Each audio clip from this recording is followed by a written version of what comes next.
I haven't run into a door in at least a week, Spencer. Well, never know when it's going to strike, but sometimes it hits and it hits hard.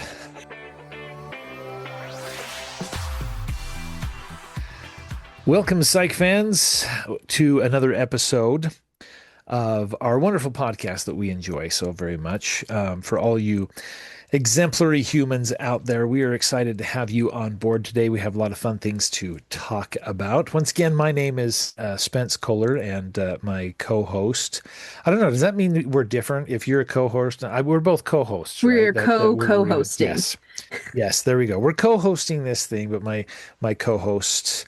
Allison will introduce herself because she needs no introduction. She is just amazing as she is.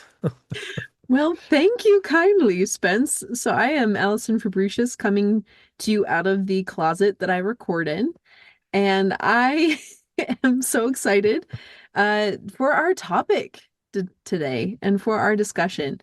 Um, as you've probably noticed, we are trying to handle topics that you are going to run into in your everyday life or things that you sort of run into. Literally. Um, I haven't run into a door in at least a week, Spencer. Well, never know when it's going to strike, but sometimes it hits and it hits hard. It does.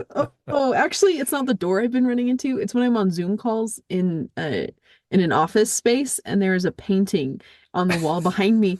And I have enough awareness, spatial awareness to know where the Hmm. wall is, but I Hmm. forget where the picture is. And I've banged my head on that frame 3 times so far. Oh, good heavens.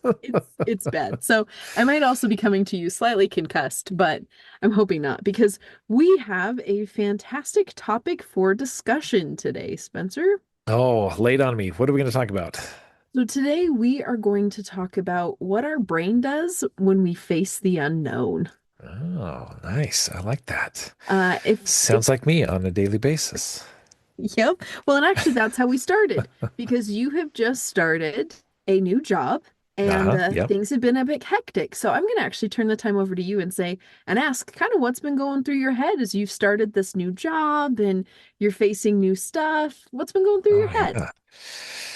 Oh, yeah, it's it's always hard when you start a new job and you have a truckload of things that are going on and you're trying to go through onboarding, right? You're trying to go through the process of getting everything organized. You're trying to visualize, right? What is this job really going to look like? What am I really going to be doing? How am I going to accomplish some of those things?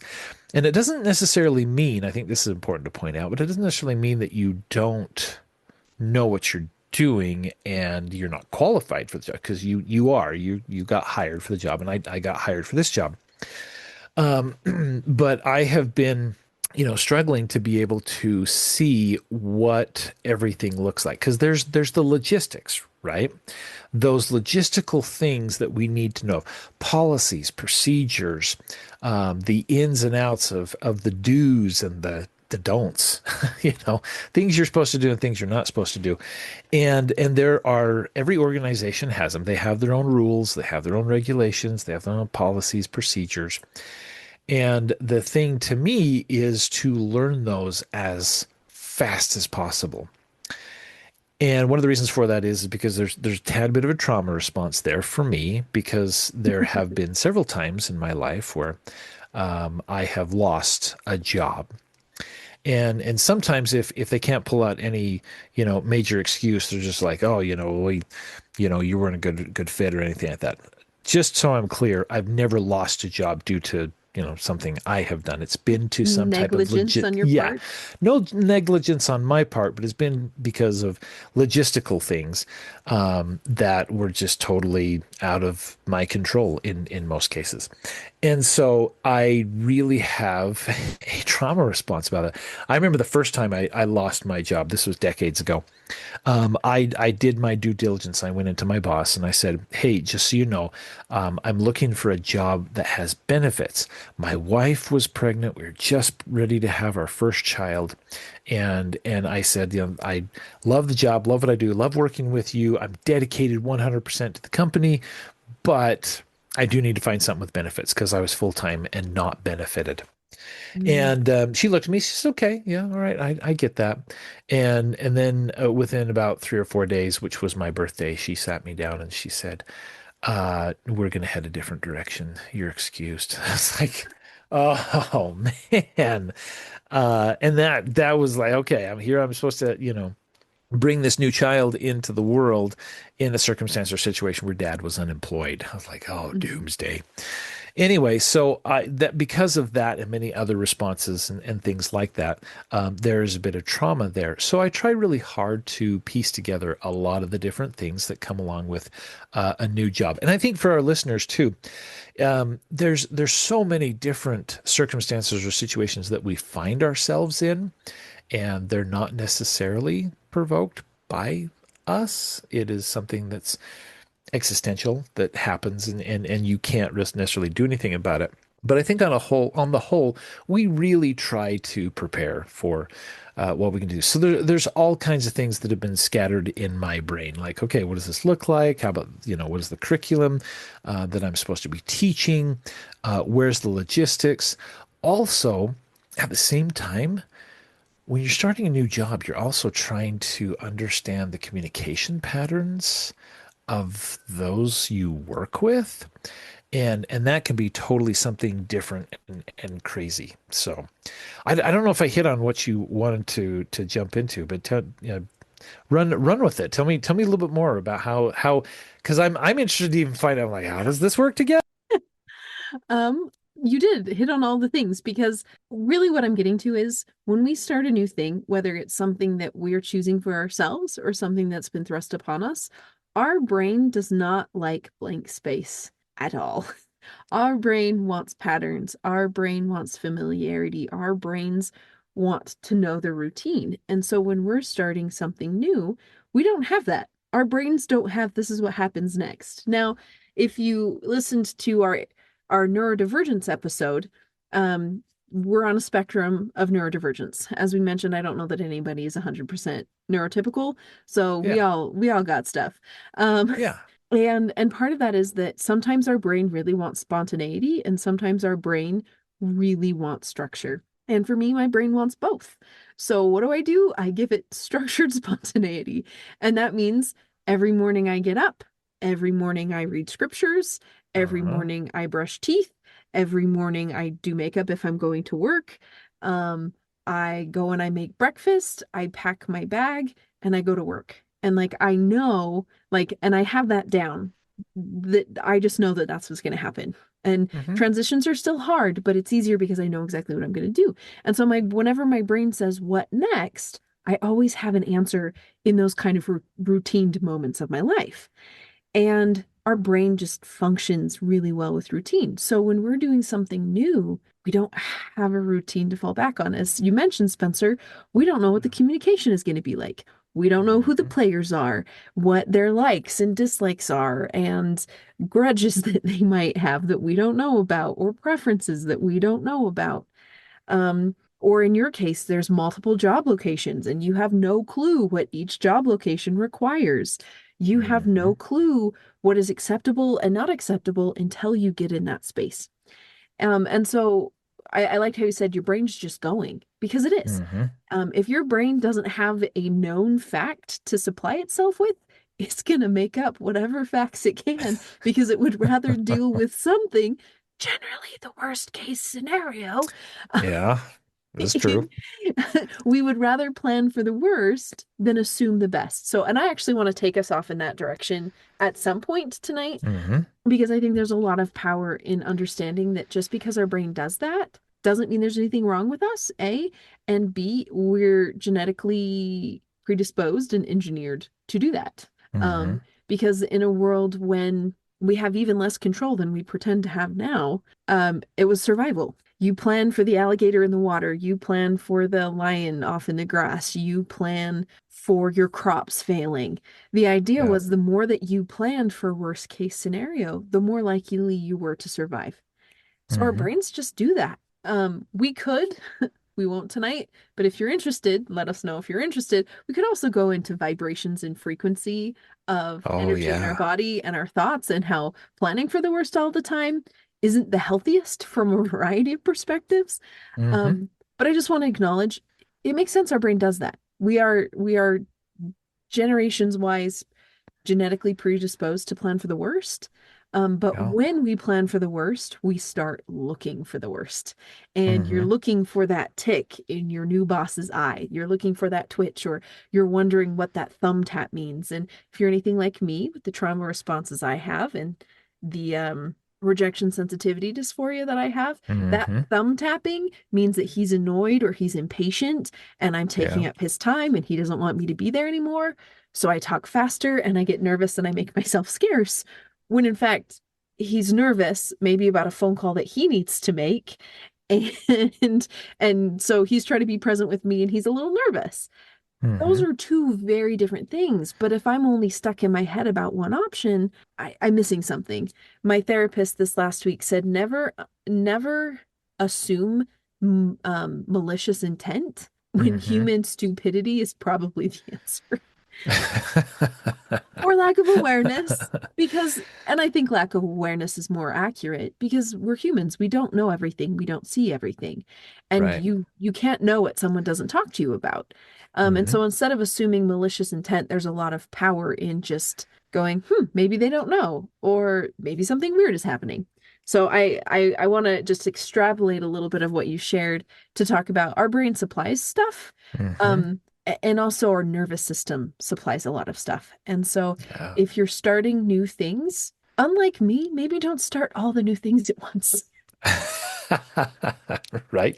Sometimes, though, we can't help that, can Sometimes we? life just chucks you a curveball, and when it's time, it's time. And you up and Yeah. move across the country with a new baby, and new things are happening with your family, and there's a Hmm. new job. I am totally quoting the plot of Father the Bride 2 right here, but it's accurate. So that's kind of where that's the stage that I would like to sit based on that I'd like to set based on what you've said of what is it that our brain is doing to survive when we're Hmm. facing new things? What is it that our nervous system is doing to survive? Oh, can we add the endocrine system in there too? Oh, yes, please. I, Let's I, go. that's, I don't know. I guess sometimes I call this, and this is probably really inaccurate, way to describe this, but it's kind of the holy trinity of mental health. Your brain, the nervous system, and the endocrine system, all three of those systems. That's really what our physical bodies are made up of when it comes to our mental health. So with what you're talking about here, I think it's absolutely incredible that we look at some of those things and we say, all right, where is this originating from, right? Is it synapses in the brain that may be firing or, misfiring too? I mean, they can do that. Is it the nervous system? Oh, what? At some point, we really need to Yeah. cover synapses and how trauma creates Yeah. plaque in the synapses so that Oh, you are yes. Hmm. literally physically blocked from certain patterns. And Yep. then, so other thought pathways are strengthened. And so you're more likely to walk down those ones than the ones that are blocked by plaque. Sorry, that is completely off topic. We really should have an No, entire discussion on like brain, not brain mapping, but yes, like the structures of the brain, how brain thoughts are functioning. formed. Yeah, Uh-huh. because I Yeah. think that that would be very helpful in this, but we will return to what you're talking about, the endocrine system.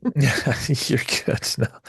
So, one of those three systems, and the endocrine system does play a role in that. And for those of you that don't know what the endocrine system is, there are quite a wide variety of different things in the body that are secreting certain hormones. So the endocrine system is really firing when we are feeling our feels, feeling our emotions.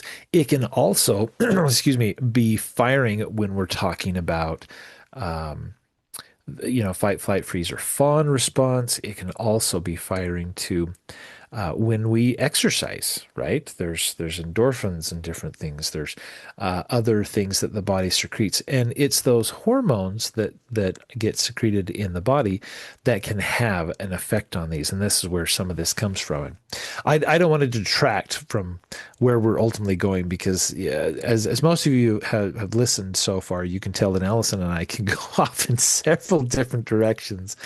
But And they're we're all trying fun. to yeah, they're all really, really fun. And it's really exciting to talk about. And hopefully it brings a little bit more help and information, but we're trying to make sure that we keep things as structured as possible in this. But yeah, talking about the nervous system, talking about the endocrine system are two important things in this discussion. So, Okay, but how are they different? Because we've been talking a lot about the nervous system in like uh-huh. hyperarousal and hypoarousal, and we talk Oh about yeah. cortisol, but based on your definition, cortisol is a hormone.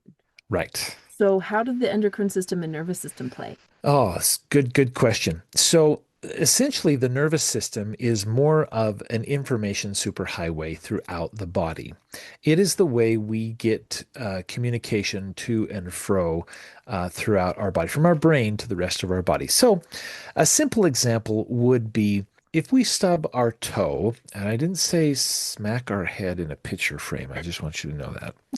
If we smack our toe for whatever reason, we generally tend to feel pain. Well, the thing that communicates the stubbing of the toe to the brain, which calculates the fact that, oh, yeah, I have stubbed my toe. Ow, that hurts. All of that is done in a very, very, very quick second, maybe even a millisecond. We don't know 100% for sure, but essentially, that's the message system that's sending information back and forth to the brain. And so we need to have that. It's the central nervous system runs through our spinal column with branches that go out to all of our extremities. So it hits, pretty much all over. Everything's connected to it. I mean, our skin is connected to it. Our hands and our toes and our legs and everything is generally connected to that. And so when we talk about the nervous system, it is sending those messages to and fro in our body. And that's when we talked about before, when we talked about the window of tolerance, I think I gave this an example. If you're holding ice within your hand to try to use that as a regulation tool, that ice, holding it in the hand, the receptors in my hand, which would be my skin, they're receiving an information. This is cold. I want to let go because it's uncomfortable. Sends that message up to the brain immediately, and then the brain is forced to make a choice or make a decision. Once the body is forced to make a choice or a decision, the amygdala has to relinquish power to the frontal lobe. And so when the frontal lobe is forced to make a decision, then we can bring ourselves back to a state of regulation. And so that's how that nervous system is working. So, yeah, when we're talking about hormones being secreted, that's the endocrine system, not necessarily the nervous system. But when those hormones are secreted, the message gets sent to the body, oh, I feel good. So all of a sudden, a hormone is secreted by the endocrine system. The nervous system picks up on that. That information is then sent to the brain. And that's when, oh gosh, I guess the best way to describe it is if you're a runner and you get going, and I don't know, I mean, if you're a runner like me, you're like, I can't do this any longer. But you get to this almost euphoric state in running where it's like, oh, this feels good, and the breeze is happening, and I'm just making great time. And you just, the whole world just kind of slowly disappears. And all it's just you and the pavement and maybe the music you're listening to, and you're just going. And that's the point in time you can kind of feel that those hormones are being released inside of the body. Well, we wouldn't know that if our information superhighway wasn't sending us the message that, hey, this is being secreted and you're feeling good. That's also, you go to the gym, you lift weights. After you're done, a lot of people feel, good, pumped. Not like they're pumping, iron muscles and I feel really strong, but that they feel jazzed. They're like, oh yeah, I can go, I can take on the world, and I got energy and everything. And then we crash at 2 o'clock in the afternoon. So So that there's just go ahead. I was going to ask, so as an example of this, when we feel something, we choose how we respond to this thing, and then that would affect how what hormones we secrete. So, for an Yeah. example, or I could be getting this in the wrong order, so I'd No, love to you're find out. good. I my mother-in-law at the time talked about how when you are nervous about something. So we have already talked about how you and I aren't as worried about public speaking as maybe other people. It's not their favorite thing, but I Right. still get a little nervous. My heart starts pumping a little faster and I feel the little butterflies taking flight in my tummy. And for me, I'm going, yes, I get to speak and I might mess up, but there are people and it's going to be fun. And so for me, those signals my body are sending me are telling me, yes, I'm nervous, but dang, I'm excited. Hmm. Whereas for someone who doesn't like public speaking or they've had a bad experience, that when their stomach starts taking flight and their heart starts pounding, they're going, oh, this is going to be so bad. And it happened so bad last time. And this is not going to go well. And they're all going to think I'm an idiot. And so then your body then it secretes hormones that then sort of reinforce this story you're telling yourself. And so Hmm. if I'm understanding you correctly, it's our body gives us feedback. We make choices about what that feedback is. Based on that feedback and our response to that feedback, our endocrine system then will either dump cortisol or the happy things. I just forgot what they're called. Epinephrine is not the word that I'm looking for. So help there. And Um, endorphins. Endorphins, thank you. Yep. Anyway, so our body then responds to what we're thinking and how we're engaging, or in sort of therapy language, the story we're telling ourselves. So Yeah. is that an accurate way to sort of explain how nervous system and endocrine system play together? Hmm. Yep. Let me give it one last layer just for visualization so people hopefully this will solidify it all the more. But when we think nervous system, we're like, oh yeah, we've seen models before where the nervous system is running up and down the spine, and we kind of know and generally have an idea that there are these things that are stretching throughout our body. The longest being the vagal nerve, for example, in our spine. So the endocrine system is made up of some different parts. So there's the pituitary gland, right, that's up here in our brains. There's the hypothalamus, which is part of that area of the brain. And then there's the thyroid, the thymus, there's the adrenal glands, there's the ovaries or testes. Those are part of it. So we're even talking about testosterone here versus estrogen. And those are all part of what we call the endocrine system. And we look at a bunch of those different things. So, for example, a big buzz that's going on right now is thyroid disease, right? Thyroid problems, thyroid issues. And if your thyroid is off, for example, most of us have probably heard of somebody that's looked into that and gone, "Oh yeah, if the thyroid is off, I'm off somewhere mentally." And so that's the same thing. So our adrenal glands, excuse me, they're the ones that are secreting the dopamine that comes, or those fun endorphins are being pumped through those when we're feeling good about things. And so that's where we're looking for that dopamine hit that we talk about quite often when we're scrolling, endless Mhm. doom scrolling online. There's a lot of that excitement there. Anyway, all that being said, all those different glands and things that I mentioned in the body are responsible for secreting hormones. And if they're out of balance for whatever reason, or if you're going through a transitional time like this, like a new job, it can throw things out of whack pretty easily. So that's hopefully that adds another level to it for you. Well, and I appreciate that additional explanation because your body is basically, when there are unknowns and it is drawing a blank, it's sort of this feedback loop Yeah. of, um, oh no, we don't know. So we're going to release cortisol. And then your body is trying to recover from the cortisol dump. And so then it's Hmm. going, we still don't know. So we're still stressed and our body is tired. And as we get more tired, we get more stressed and we lose our coping skills. And so if you're not practicing self-care in this time, then it can be really easy to have all of those levels out of balance Hmm. and get into a hypo state of arousal. And if I were to make a guess, please correct me, Mr. Psychology Man. Um, part of hypoarousal, hypo, the little O in there, arousal is your body Hmm. gets flooded with too much stuff and it doesn't know what to do. And so Yeah, the you idea get is overwhelmed. let's go into survival mode because we don't have the ability to do all of these other things. Yeah, yeah. Which I think this might actually lead to a question that we got. Because Oh, part good. of hypoarousal is Uh-huh. dissociation. Uh-huh. And so a listener has reached out and asked, how can you tell the difference between just being thoughtful and contemplative versus what dissociation is? So what I would take a stab at in this would be dissociation is generally a mental response to a physical catalyst.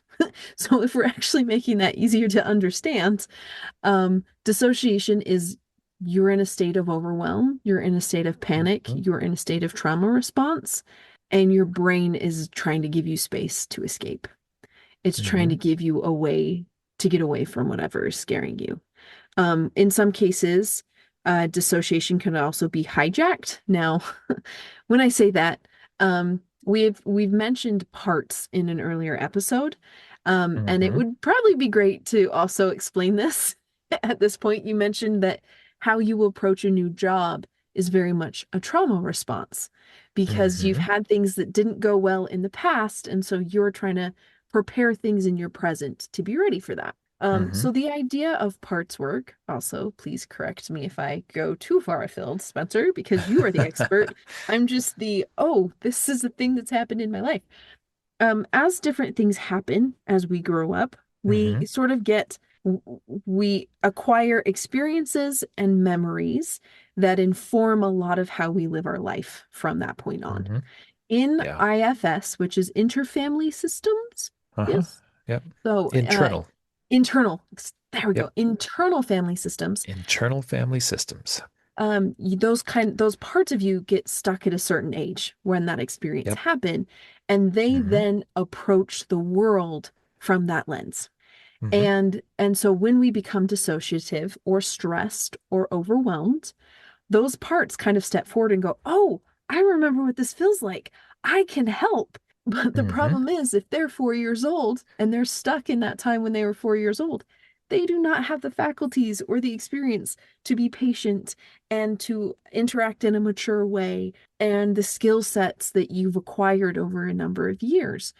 And so Hmm. dissociation is also, for me at least, I have this thing called OSDD, which basically means Uh-huh. I consistently dissociate often. Um, Yeah. so there's a spectrum of that we'll cover in a different episode. Yep. But basically it just means that my parts show up a lot and they try to drive Hmm. my bus because Hmm. there's a lot of experiences they have that when they see me as an adult facing them, they take over driving because they're going, I have an experience and I can help you with this. When Hmm. generally they don't have the abilities they need to help me with it. But And so when oftentimes they're too young. yeah, they're just, you wouldn't let a 4 year old drive a bus, just like you wouldn't really let a 4 year old go have a coherent conversation with your boss. Like, Yeah. you don't Yeah. want your 4 year old talking to your boss, or in the Hmm. case where we first mentioned my 5 year old taking over, my 5 year old should not be calling the cops on a stalker. Like, Yeah. that's not the version of me I want to be doing that, but we don't always have a Hmm. choice because Hmm. when our body goes into this overwhelmed state, when the endocrine system is pumping us full of all of these hormones, these parts of our mind kind of step forward and say, "Let me help you." And so that's Yeah. my experience of dissociation is as a trauma response, this young part steps forward and says, "I got it." Now, dissociation can take a variety of forms. It can be Sure. as easy as I just responded to that in a really weird way. Like and for me where I'm at in my healing journey, it legit is like a 4 year old is coming out of my mouth and or is Hmm. like seeking comfort, like a young child wanting to like crawl into your lap and hug and snuggle with you, Yeah. or Yeah. just using very young language seeking for a lot of reassurance. So Yeah. for me, when I dissociate, I legitimately like go back to being that young self. But Hmm. dissociation can also just look like memory lapses, like you've Hmm. missed what's going on. Spencer, you gave the example of when people are driving and they don't remember how they got home, where you just kind of phase out Oh, for a minute and you don't yep, remember things. And yep. so for me, the difference between contemplation and dissociation is either literal like hijacking, like a very Hmm. and I don't mean to use that word um hyperbolically, because for me, I legitimately sometimes am watching my adult self is watching while a younger part reacts, and there's nothing I can do about it. I Hmm. legitimately, they are driving the bus, and all I can do is watch, which is really Hmm. scary for someone who loves control. Um, and so that can be a very scary feeling. So either you're aware, but you're not really in control, or Uh-huh. you're not aware and you just kind of, time has just passed and you're not aware that it's passed. So Yeah. what might be a more clinical response to this question? Well, I think you really described it very well. I think the biggest difference there is one, you can remember the experience. So for example, if I'm in a state of hypoarousal and I have I've disconnected, right, from the world and I have shut down. That is not a time when I'm going to remember what's going on and happen. So for example, I see people all the time that something happens and they go into this state. And if I continue to talk to them, they're not going to remember any of that information that I gave her. Whatever I said is just not being tracked. However, an individual, and I was quite this individual when I was younger, a much, let's say, I hate to associate thoughtfulness with daydreaming, but kind of there's an element there that can be tracked. But if I'm daydreaming or if I'm just, thoughtfully thinking and stuff, and I do a lot of it, I am very much a dreamer, I will admit that. But during that time, I can remember what's going on and what's happening. I can remember what I was dreaming about. I can remember what was going on and happening. And I think that's the best way, probably the easiest way for us to be able to tell the difference between the two is if I'm like, oh, what? I didn't catch what was going on and happening. And some people, and this is, not fair because some people might sit back and they might say, oh yeah, I totally didn't hear or understand what you were saying because I was off daydreaming about Wizard of Oz or something like that. Um, but at the same rate, you can usually come back and go, oh yeah, I get and I understand that. The other thing that's interesting too, for those of us that have minds that work this way, have you ever read anything and you're reading down and you get, two or three paragraphs down and your mind has just, you know, gone and you're thinking about something else entirely and you're like, wait a minute, I did not track what I read, but something, some word, some phrase, some sentence somewhere in there triggered a response that sent your mind to a thought and connected the dots. Sometimes we shake that off, we're like, oh crap, I got to get back to reading, blah blah yada, and then we dismiss the thought. But unfortunately, the sad part about that is the thought was probably very relevant to connecting some dots in our Mm. lives, right? That we don't necessarily always do. So when we go into this thoughtfulness state, we're going to find that dots are going to be connected. Understanding is going to be a little bit more prevalent, all those different things versus disassociation. That's how I would describe it. That's how I would piece it together. What do you think about that? I'm a very large fan, and I think it actually fits really well into this overall conversation around Hmm. not having answers, because our brain wants answers. And I think Yeah. there's three things that our brain does when we don't have answers.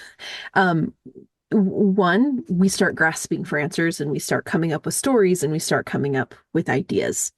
Yeah. And we kind of started the episode talking about that. I think a second option is you just go into full on panic mode and just the world is ending. This is going horribly. We're going to die.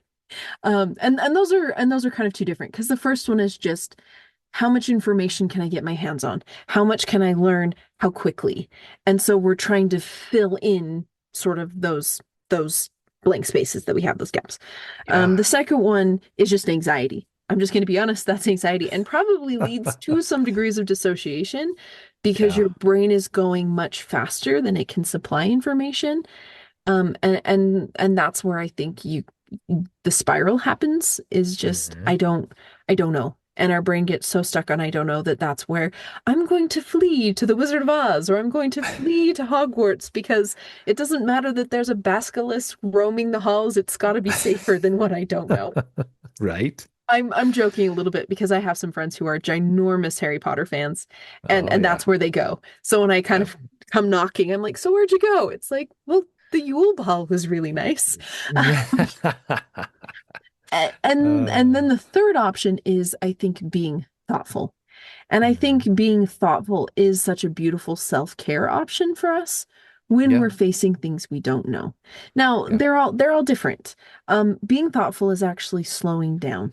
It's Uh-huh. sitting with thoughts and going, yes, I am very uncomfortable right now. Yes, this is unfamiliar. Yes, I don't know. And your brain, like you said, Spencer, is going to bring up these dots that maybe we Yep. haven't recognized before. For you, Uh-huh. when you're trying to figure out communication strategies or when you're trying to do these things, ask questions about your thoughts. Why am I so worried about this piece over here? And when your Uh-huh. brain goes, because of what about Madam Freaky Face or Madam whatever, where Right. she's not actually that way, but that's how our young selves are thinking about her because it was a bad experience. And so Mhm. we call people names, we call circumstances things because they've gotten so scary in our minds over time. And Yep. so when we can sit with the thought and go, why am I really hyperfixated on communication right now? And immediately that individual pops to mind instead of going, well, that has nothing to do with now. Sit Yeah. with it and go, oh, why? Like why questions are really problematic for me because it's rabbits all the way down or turtles. I think the phrase is turtles all the way down. Turtles. Um, it's from a book, some book Yep. somewhere, turtles all the way down. Um, whys can get tricky, but I love asking the question, what's here for me? Yeah. And Yeah. pausing and just finding out why am I fixated here? What am I scared about? What am I worried about? And then our brain can show us, oh, this is the actual thing we're trying to solve. This is the actual thing that we're scared of, versus when we're just running to find answers that might not actually answer our fear or actually answer our need. Yeah. Can I give an example? Oh, yes, please. So as you were talking about this, I was thinking, okay, and I think if we stop, this is all part of self-awareness, right? And how much concentration, how much time, effort, and energy it takes us to be self-aware. And one of the big problems that we face as a nation, I think, and maybe even internationally, I don't know, but definitely in our nation, is that we just don't take enough time to sit and really become self-aware when these things come up or happen to us. So here's an example. I was going through an interview process one time, and it was quite the hurdles that they were putting me through. And one of them was an entire day worth of like give a presentation, meet with this head of the department, meet with this head of this department, all these different things. And when I looked at the schedule they sent me, I was so gosh, taken back, I guess would be one way to put it, or so, I don't know, almost traumatized. That I looked at that schedule a handful of times, but it wasn't until I was actually there the day of that I realized, oh my goodness, this wasn't a whole entire day. It was, a little bit of time here, then there's a 2 hour break, and then there's an appointment here, and then an hour break, an appointment here. And I totally missed that there were any breaks in that schedule because my mind had taken that and almost like a trauma response. It's like, okay, yeah, you are booked from like 8 o'clock in the morning till 7 o'clock at night, going through this interview process. And so that's just one example of so many others. But yeah, we tend to fill in those blanks and we begin to see things that really may not necessarily 100% be there. But I'll tell you what, before the day of the interview, I was just so positive that I was booked from sunup to sundown, and you couldn't tell me any different. Um, and so anyway, that's where I say if we do the things, that you're talking about, take a beat, do some things to regulate yourself, come back, relook at the situation, do some breathing and things like that, to put ourselves in a state where we can be a little bit more aware, then we can not, we can stop ourselves from assuming what's going on and what's happening so that we don't put ghost appointments in our day that aren't necessarily there in the first place. And I don't know if this is psychological truth or anything, but I sometimes wonder if this happens to the male members of the population a little bit more than the feminine. I just think that's it's exactly how a guy works. He listens to the first 10 milliseconds of the sentence And and assumes. and assumes, and then he's gone, and he's like, wait a minute. The wife is like, sweetheart, you didn't listen to me. Yes, I did. I heard every word you said. Yeah, after the and so we tend to get ourselves in trouble because we don't stop. We don't pull ourselves out of that trauma response. We don't calm ourselves down. We don't keep ourselves regulated, and then we lose track of those bits and pieces. And that's And why I say it's so important to have that self-awareness. well, and you know what they say about assuming. Yeah, right? Yeah. And and I think another piece here is also part of the self-awareness is helping yourself know that it's okay you're scared. Like Yeah. my biggest fight with myself is applying other people's standards to myself or thinking Uh-huh. that I should be able to handle things better than I do. I don't know what that standard is in my head. I don't know who's standing there going, you just need to be better at this. But there's legitimately a voice in my head saying you should be better at this. So Yeah. when Yeah. I'm teaching myself editing, when I'm teaching myself marketing, like when I'm doing these things for the first time, there's this voice in my head saying, you should be better at this. And part of this is as an ADHDer, I can fake stuff really well. And so to then when I have to be an expert instead of a faker, it's really intimidating because I have to put in more work than I'm used to. Um, Yeah. please, people out there, please say that you've had this experience because Oh, I I think feel like everybody has. I feel like I sound really arrogant, but it's like, no, there are just some things that I can just pick up really easily and run with.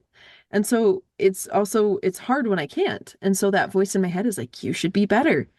And instead of either telling it to just sit down and shut up, um, or saying, I should be better, it actually makes sense that this is a struggle, or it Hmm. makes sense that this is scary, or yeah, no, it makes sense we're feeling uncomfortable. There's a lot we don't know, and we might mess up. And all of us like Yeah. to put our best foot forward. And so I Hmm. think there is a lot of power in also just acknowledging, yeah, we're uncomfortable. Yeah, this is not fun. Yeah. Yeah. I think when you said, please tell us, folks, and I think everybody listening has probably experienced at one point in time some type of imposter syndrome, Mhm. right? And I think that's a perfect example that we can draw here. If anybody has ever felt that way before, yeah, we get panicked pretty quick and pretty easily over all the different things that we don't know, and we try to piece the puzzles in. Everything we've talked about pretty much, and that imposter syndrome right there is oh gosh, a hard thing to shake when we're starting a new job, when we've moved to a new town, new community, when basically all the big thing, public speaking, all those things that are life factors that come into play, whether they're controlled or not. I think that that right there answers a lot in so many different respects. So yeah, it takes up space in our in our minds, and it's hard to shake. So So, oh, go ahead. no, you're good. Oh, so if we were to summarize what we've covered, because we have covered far afield, which is also why I didn't want to put a lot of parameters around here, because something I'm noticing is we could sit down and we could explain, let's talk about the endocrine system today. And we Uh-huh. could cover probably an hour and a half of the intricacies of the endocrine system, which Yep. if you're fascinated about that, please let us know. And I'm sure Spencer can come up with some Oh yeah, yeah. fantastic resources. But for me, yes, I find the endocrine system fascinating and I would love to learn more. But if Hmm. you're where I'm at, I need to know what I'm going to do with that information more Hmm. than just all the information itself. And so Right. we've covered a lot of ground, but if I were to summarize what we've covered, first, when we are faced with the unknown, we have a physiological or bodily response as well as a nervous system and mental response. And so when we're faced with that unknown, we get nervous, we get uncomfortable.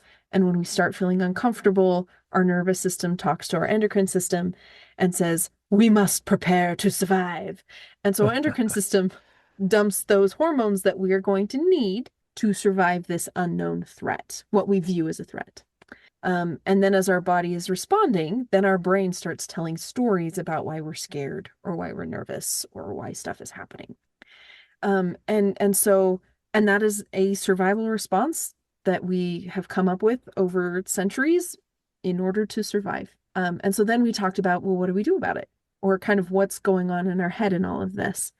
And so our brains will come up with stories and will, based on past experience, based on fears, based on familial experience, we're going to want to respond in certain ways. And so the best way to offer self-care to ourselves, when this fear or anxiety comes up is to sit with ourselves and practice awareness and practice the, this thought is connected to this thought, or what is here for me? Or another important question is, what else could be true?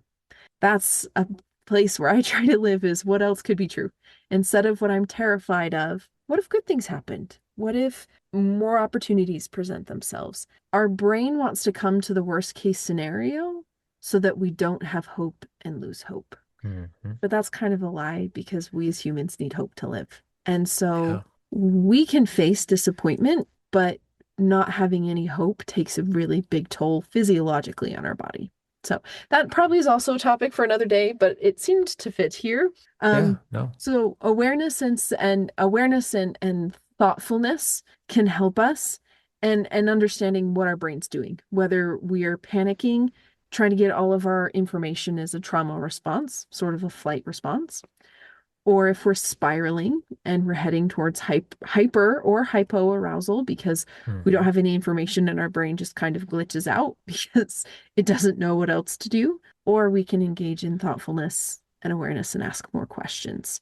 And I just want to say everybody is afraid of the unknown. Even if you are excited by it, which I'm Hmm. trying to develop in myself an excitement for it, there's still some answers I don't have.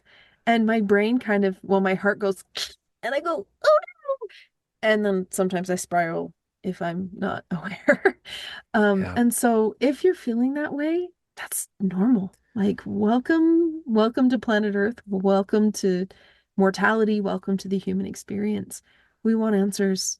Our brain works off routine and familiarity, and there's nothing wrong with you if you're scared. And if you're comparing yourself to everybody else around you who doesn't look like they're scared, they're faking it. Or they Yeah. just have a whole lot of experience doing new things, so they know how to have that awareness to choose excitement. And so it's not really helpful to compare yourself to others because we're all on a different path and all heading different places.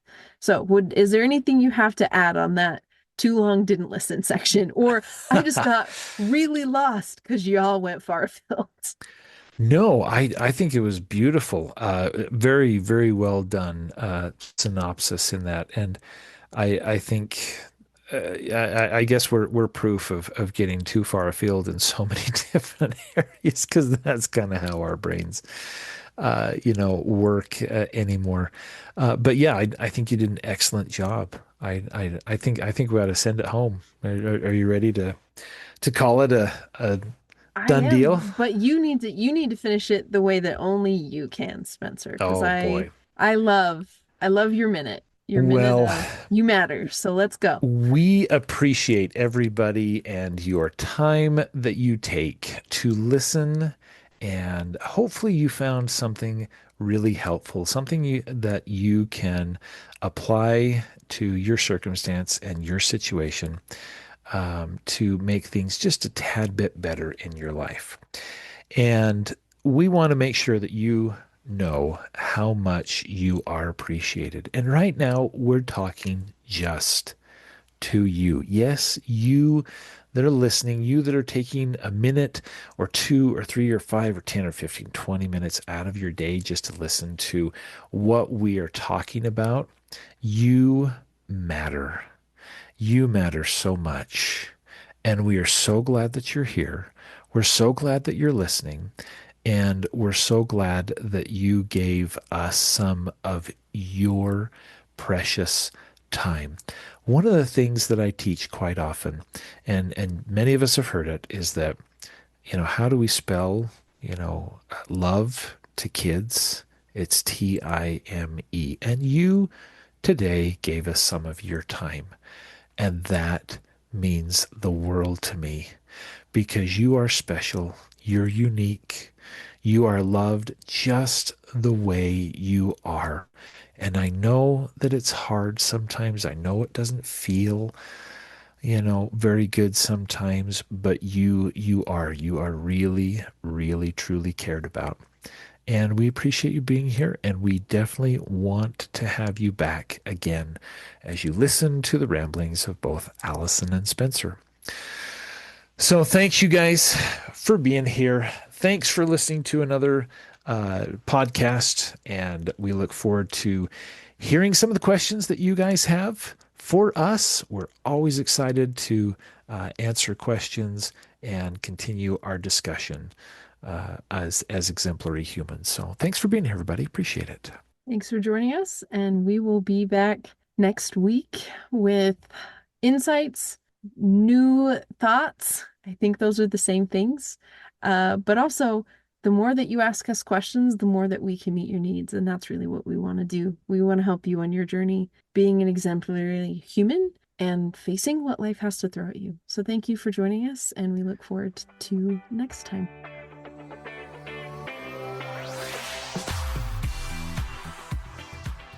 Now, our disclaimer for this episode: we are not your therapist. We are not your medical provider. We are here to give information and things for you to think about, but please seek your medical professionals if you are in need of support.